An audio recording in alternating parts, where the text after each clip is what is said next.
প্রিয় শিক্ষার্থীরা, আসসালামু আলাইকুম। আশা করি সবাই ভালো আছো।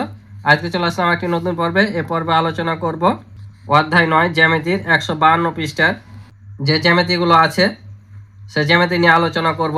জ্যামিতিগুলো বলতে এখানে একটি জ্যামিতি এখানে দেওয়া আছে সামান্তরিক, অর্থাৎ সামান্তরিক কিভাবে আঁকতে হবে এবং এর বৈশিষ্ট্যগুলো কি, এই বিষয় সংক্রান্ত এই পৃষ্ঠায় দেওয়া আছে। আর তোমাদের পরীক্ষায় সাধারণত এভাবে থাকে যে সামান্তরিক কাকে বলে, এভাবে হয়তো দিতে পারে নাও দিতে পারে, কিন্তু একটি সামান্তরিক আঁকো এবং বৈশিষ্ট্য লিখো, এভাবে কিন্তু তোমাদের পরীক্ষাতে থাকবে। ঠিক আছে, যে নিচে নির্দেশনা অনুযায়ী সামান্তরিকটা আঁকো এবং বৈশিষ্ট্য লিখো, এভাবে কিন্তু তোমাদের পরীক্ষায় থাকবে। তো তোমরা অবশ্যই শেষ পর্যন্ত ক্লাসটি ধৈর্য সহকারে দেখবে। আমি তোমাদেরকে সহজ করে কিভাবে আঁকতে হয় দেখে দিব। তো সামান্তরিক আঁকার কয়েকটি নিয়ম আছে, তো চলো আমি তোমাদেরকে এঁকে দিই কিভাবে আঁকতে হবে। আর আমার চ্যানেলে যদি নতুন হয়ে থাকো তো অবশ্যই চ্যানেলটি সাবস্ক্রাইব করে আমার পাশে থাকবে। ভিডিও ভালো লাগলে অবশ্যই ভিডিওটিতে একটি লাইক এবং কমেন্ট করে তোমাদের মতামতগুলো জানাবে। আর এই পর্যন্ত যারা আমার চ্যানেলটি সাবস্ক্রাইব করে রেখেছো তাদেরকে অসংখ্য ধন্যবাদ। তো এখানে নিচে এই 3 নম্বরে এখানে দেওয়া আছে যে দৈর্ঘ্য 4 সেন্টিমিটার, প্রস্থ 2.5 সেন্টিমিটার এবং কোণ 55 ডিগ্রি। এখানে আরেকটা নিয়ম, এখানে আরেকটা নিয়ম, তিনটা ভাবে এখানে আঁকার কথা বলা হয়েছে সামান্তরিক। তো আমি একটা যদি এঁকে দিই, আশা করি তোমরা যে কোনো মাপেই যদি তোমাদের আঁকতে দেয় তোমরা আঁকতে পারবা, কারণ নিয়মটা হচ্ছে আসল। দৈর্ঘ্যপ্রস্থ কোনো ফ্যাক্টর না, কারণ যে দৈর্ঘ্যপ্রস্থ দিবে মেপে মেপে এঁকে নিবা, কিন্তু আঁকতে হবে কিভাবে সেটাই হচ্ছে বিষয়। তো অবশ্যই তোমরা মনোযোগ দিয়ে আমার ক্লাসটি দেখো, তোমরা শিখতে পারবা। তো চলো আমরা ক নাম্বারটা দেখে দিই। একটা দেখলে তোমরা আশা করি এই দুটা আঁকতে পেরে যাবা, বুঝতে পারছো? তো আমি এখানে সামান্তরিক কাকে বলে, তারপর আঁকা এবং বৈশিষ্ট্য সবগুলোই তোমাদেরকে করে দেবো। ঠিক আছে, তো চলো আমরা শুরু করি। তো দেখো এখন আমরা ক নাম্বারটা আঁকবো। তো এটা আঁকার জন্য আমাদের স্কেল লাগবে, রুলার বা স্কেল, তারপর চাঁদা লাগবে। ঠিক আছে, এই দুটা জিনিস দিও আমাদের আঁকা যাবে। আর একটা চাইলে তোমরা যদি আঁকো এই পেন্সিল কম্পাস দিও, এই পেন্সিল কম্পাস দিয়েও আঁকা যাবে। ঠিক আছে, তো আমি সাধারণত তোমাদেরকে এই দুটা দিয়ে আঁকা দেখাই, তারপর এটা দিয়ে কীভাবে করবা সেটাও আমি একটু দেখে দেব, জাস্ট ইজি। তো প্রথমে আমি তোমাদের সংজ্ঞাটা লিখে দিই। তো সামান্তরিক কাকে বলে? তো যে চতুর্ভুজের বিপরীত বাহুগুলো পরস্পর সমান এবং সমান্তরাল এবং কোণগুলো সমকোণ না বা বিপরীত কোণগুলো সমান তাকে বলে সামান্তরিক।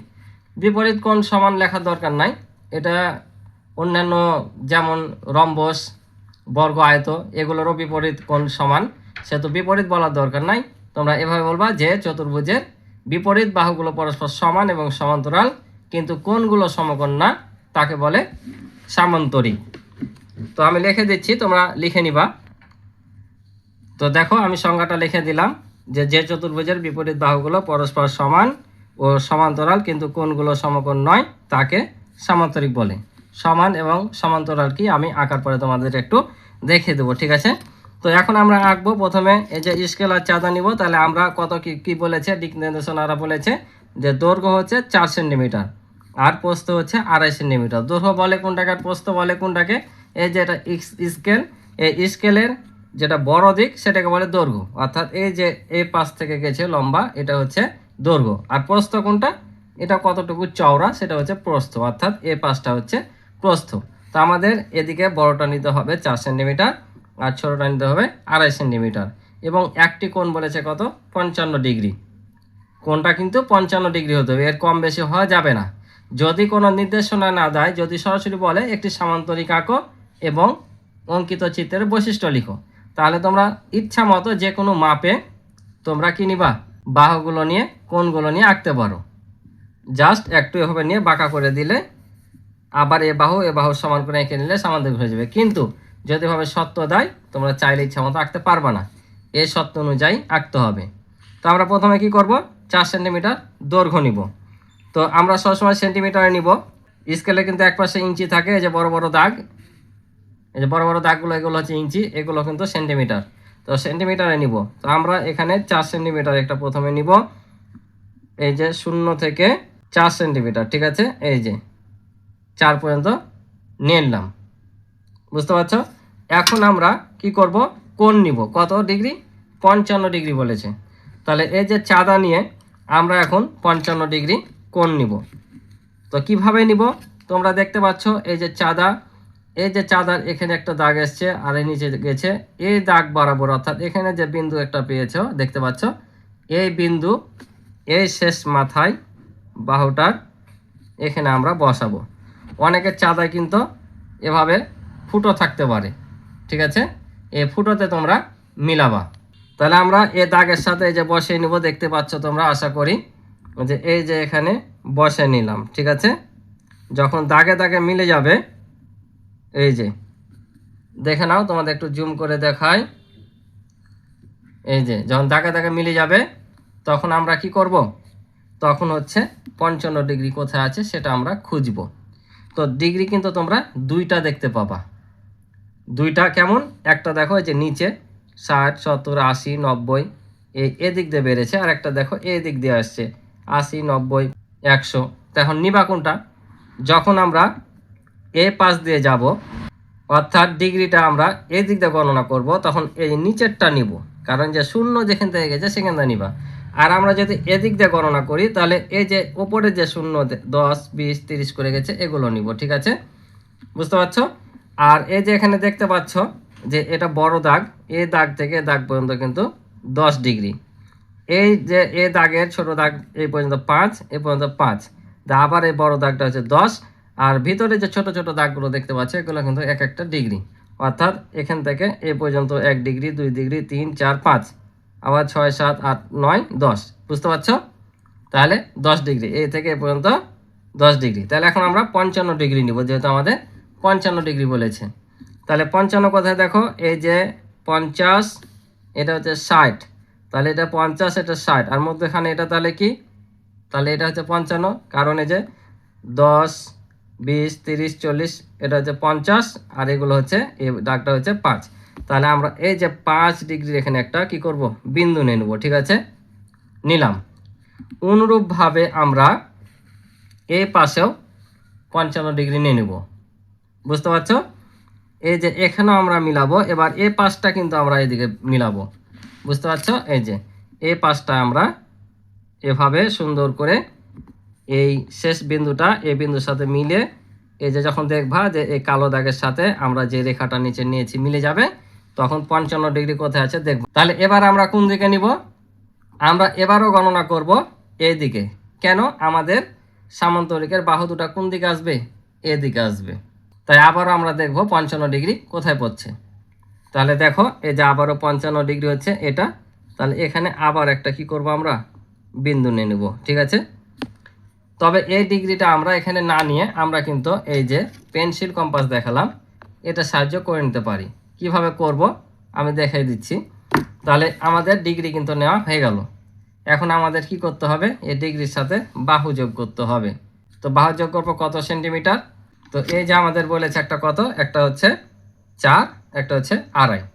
এখন আমরা এখানে যে বাহুটা 4 সেন্টিমিটার পেয়েছি, এই 4 সেন্টিমিটার কিন্তু উপরেও হবে। তাহলে আমাদের প্রস্থ কত হবে, এই যে প্রস্থ বলেছে, তাহলে প্রস্থ বলেছে 2.5 সেন্টিমিটার। তাহলে আমাদের এখানে কত কাটতে হবে, 2.5 সেন্টিমিটার এখানে নিতে হবে। তো 2.5 সেন্টিমিটার নিব কিভাবে, তো এখানে তোমরা যে কোনো একটা অক্ষরকে এখানে তোমরা শূন্য ভাববা, ঠিক আছে। এটা মনে করো 8 নিলাম আমরা শূন্য, কারণ আমরা যদি এটা তারপর এটার সাথে মিলাবা, কারণ আমরা যদি এখান থেকে 2.5 নিতে যাই তাহলে দেখো এটা তো আমরা পাচ্ছি না স্কেলে, তাহলে কি আমরা বুঝতে পারবো সোজা হলো কি বাঁকা হলো বা পারবো না। তাই আমরা কি করব, এখানে যে কোনো এখান থেকেও নিতে পারো, 7কে শূন্য ভাবতে পারো। তো আমি 8 এখান থেকে শূন্য ধরে আমি এটার সাথে মিলালাম, এটার সাথে মিলাইলাম, ঠিক আছে। মিলানো হয়ে গেলে কি করব, আমরা এখান থেকে 2.5 সেন্টিমিটার একটা কেটে নিব। তো 2.5 সেন্টিমিটার কত আসছে দেখো, তাহলে আমরা 8 থেকে গুনবো, 1, 2, আর এই যে এখান পর্যন্ত হচ্ছে 2.5, ঠিক আছে। তাহলে আমরা এই যে এখান পর্যন্ত কেটে নিলাম। কারণ আমরা এখান পর্যন্ত কাটবো না কেন, কারণ আমাদের তো 2.5 সেন্টিমিটার প্রস্থ বলেছে, এটা নিলে তো অনেক বড় হয়ে যাবে, ঠিক আছে না। আর চাঁদাতে এখানে নিতে পারি না কেন, কারণ চাঁদা তো আমরা এখানে চাইলে এত বড় এখানে নিতে পারবো না, কারণ এখানে তো কোনো ফুটো নাই, এখানে নিতে হবে, ঠিক আছে না। তাই এখানে নেওয়ার জন্য আমরা স্কেলে যেন ধরে, তাই আমরা এভাবে ধরবো, তাহলে 2.5 সেন্টিমিটার পেয়ে গেলাম। তাহলে অনুরূপভাবে আমাদের এদিকেও 2.5 সেন্টিমিটার কাটতে হবে, যেহেতু কি বিপরীত বাহুগুলো এর সমান। তাহলে এখানে আমরা মিলাবো, এখানেও মিলাবো, তারপর আবারও কি করব, 2.5 সেন্টিমিটার নিব। তাহলে এখান থেকে 1 2 আর এই যে 2.5, ঠিক আছে। এখন আমরা কি করব, এই দুটাকে যোগ করে দেবো। এখানে তোমরা আর মিলানোর দরকারই নাই যে তোমাদের এখানে 4 সেন্টিমিটার আছে কিনা। তারপর আমি দেখিয়ে দেবো, আগে যোগ করে দিই, মনে করো এই যে যোগ করে দিলাম, ঠিক আছে। এখন তোমরা দেখতে পারো যে এটা 4 সেন্টিমিটার আছে কিনা। তো দেখে নাও 4 সেন্টিমিটার হচ্ছে কিনা। এই যে এখানে বসিয়ে আমরা এই যে পর্যন্ত নিলাম, দেখো আমাদের 4 সেন্টিমিটার কিন্তু হয়ে গেল, বুঝতে পারছো। আর আরেকটা বলছিলাম যে এটার সাহায্য করব, এটা কিভাবে করব। তো দেখো তাহলে কিভাবে এটা, যে আমরা যে এটা নিলাম কি না, যে এখানে ডিগ্রি নিয়েছি, এটাও নিলাম, এ ডিগ্রিটা না নিয়ে কীভাবে করতা, তোমরা যখন এ বাহুটা টানতা এখানে, তখন এটার মাপ নিয়ে এখানে একটা কাটটা, আবার এটার মাপ নিয়ে এখান থেকে কাটতা, তারপরে এখানে যে বিন্দুটা হতো সেটা যোগ করে দিলে মিলে যেত, বোঝা যায় কিভাবে। দেখো আমি ডিগ্রি নিলাম না, এমনি তোমাদের বোঝানোর জন্য এটা দেখাচ্ছি যে এভাবে ডিগ্রি নিতে হবে। এই যে নিলাম, তোমাদের মাপ না যদি নাই তাহলে কিন্তু এভাবেই আঁকা লাগবে। তোমাদের জাস্ট আমি দেখানোর জন্য বলছি। মনে করো যে এই পাঁচটা আমি চাঁদা দিয়ে ডিগ্রি নিয়েছি, ঠিক আছে। তাহলে এই 5টা ডিগ্রি ছাড়াই কিভাবে করব, তাহলে যে এভাবে এই যে এখান এটার মাপ করে এখানে, আবার এটার মাপ করে এই যে এটাতে, তারপর এখানে যে বিন্দুটা আমরা পাইলাম, বৃত্তচাপ দুটো ছেদ করলো, এই দুটো যোগ করলে আমাদের কি হয়ে যাবে, সামান্তরিক হয়ে যাবে। এটাই আমি বলছিলাম যে একদিকে চাঁদাতে পরিমাপ করে আর একদিকে যুক্তি নাও করো তাও কোনো সমস্যা নাই, সামান্তরিক আমাদের হয়ে যাবে। তো তোমরা এভাবে করবা, এটা সহজ হবে। আর যদি তোমরা কম্পাস ঘোরাতে পারো এটা দিয়েও করতে পারো, ঠিক আছে। কিন্তু তোমরা ডিগ্রিটা এখানে মেপে নিবা, আমি এটা বোঝানোর জন্য যে এটা একদিক ডিগ্রি নিয়ে এদিক ডিগ্রি ছাড়াও করা যায়, ঠিক আছে, এটাই পরিমাপ করে। তো ঠিক আছে, তো আমি আশা করি যে তোমরা পরে যে অঙ্ক দুইটা আছে, অর্থাৎ এখানে যে দুটো আঁকতে বলেছে এই দুটো তোমরা এখন আঁকতে পারবা, তোমরা নিজেরাই বাসায় ট্রাই করবা, ইনশাল্লাহ আমি আশা করি যে তোমরা আঁকতে পারবা। একই রকম সিস্টেম, ঠিক আছে, একই রকম সব। এটা কিন্তু আঁকার অনেকগুলো নিয়ম আছে। যেমন বলছে যে দেখো ত্রিকোণী সেট ব্যবহার করে আমরা নিচে দেখানো ছবির মতো সমান্তরাল রেখা আঁকতে পারি, অর্থাৎ এভাবে এঁকে তোমাদের দেখেছে। তো এই ত্রিকোণীর সাহায্যে একটু ঝামেলা হয়, কারণ বসাতে একটু কাঁপাকুপি হলে তখন আর কিন্তু তোমাদের সঠিক হবে না। তো এই চাঁদা ব্যবহার করেই তোমাদের জন্য সহজ, যেহেতু তোমরা ছোট। আর এটা যদি করতে পারো, এটাতে করলে কিন্তু আরও সহজ হয়, কিন্তু তোমরা ছোটরা অনেকে এই জিনিসটা ঘোরাঘুরি করতে পারো না, অনেকে এটা ঘোরাতে যে এটা উঠে যায় এভাবে, তাই চাঁদা ব্যবহার করে বেটার, ঠিক আছে। তো চলো আমি এখন তোমাদের শুধু বৈশিষ্ট্যগুলো লিখে নিই, তাহলে তোমরা এই দুটা আমার দেখানোভাবে করবা, না পারলে বারবার দেখবা, আশা করি পারবা।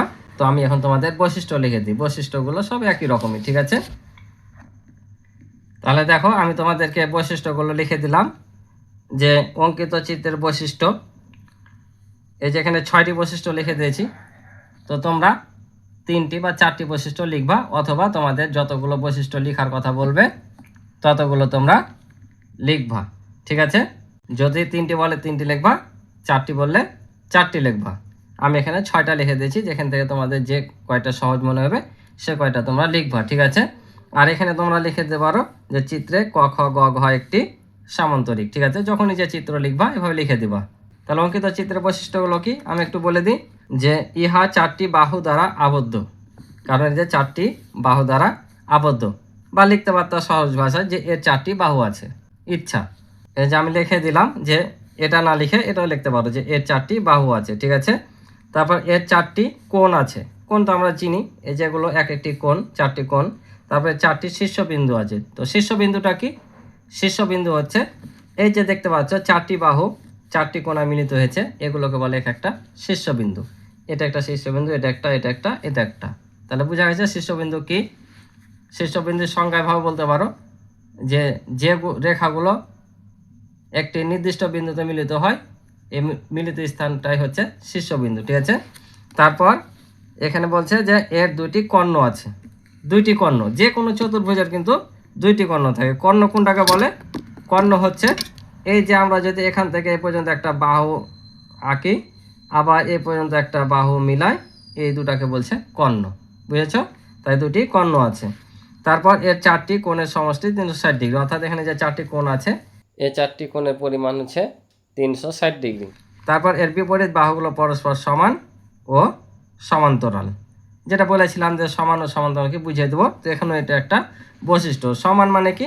এই যে এ বাহুর সমান হচ্ছে এ বাহু, আর এ বাহুর সমান হচ্ছে এ বাহু। ঠিক আছে, তাই বলছে বিপরীত বাহুগুলো, এর বিপরীত এটা, এর বিপরীত এটা, তাই বিপরীত বাহুগুলো সমান। আর সমান্তরাল কি? এই যে দেখছো এই রেখাটা আর এই রেখাটা গিয়েছে, এদের দূরত্ব কি একই সমান না? তো এটা যত দূরই আমরা বাড়াই না কেন দূরত্ব একই থাকবে। আবার এটা দেখো এ পাশ দিয়ে যেভাবে গেছে একই। আমরা যদি এখানে আরও বড় করি, এটাও আরও বড় করি, এই গ্যাপটা কারোর সাথে কেউ মিশবে না। আমি যদি এখানে একটা বাহু টানি এভাবে, আবার এভাবে, তাহলে দেখো এই বাহুটা কি বাঁকা না? এক সময় এটার সাথে আর এটার সাথে ক্রস করবে, আর এটা ফাঁকা হতে থাকবে। তাহলে এটা কি সমান্তরাল ভাবে গেছে? যায়নি, তাই এটা সমান্তরাল না। কিন্তু এই দুটা সমান্তরাল, তাই বলছে এই বিপরীত বাহু পরস্পর সমান এবং সমান্তরাল। বুঝতে পারছো সমান ও সমান্তরাল কি? তো এইটা ছিল বৈশিষ্ট্য। তো তোমরা এখান থেকে উঠে নিবা। ঠিক আছে, তো আশা করি তোমরা জ্যামিতিটা আঁকা বুঝেছ এবং পারবা। তো আজকে এই পর্যন্ত ছিল অঙ্ক। ক্লাসটি ভালো লাগলে অবশ্যই চ্যানেলটি সাবস্ক্রাইব করে আমার পাশে থাকবে, এবং ভিডিও ভালো লাগলে লাইক করে দিবে, আর কমেন্ট করে তোমাদের কিছু বলা থাকলে বলবে। আর যারা চ্যানেল সাবস্ক্রাইব করে আমার পাশে রয়েছে তাদেরকে অসংখ্য ধন্যবাদ। আজকে এই পর্যন্ত, ভালো থাকো, দেখা হবে পরবর্তী নতুন পর্বে। আল্লাহ হাফেজ।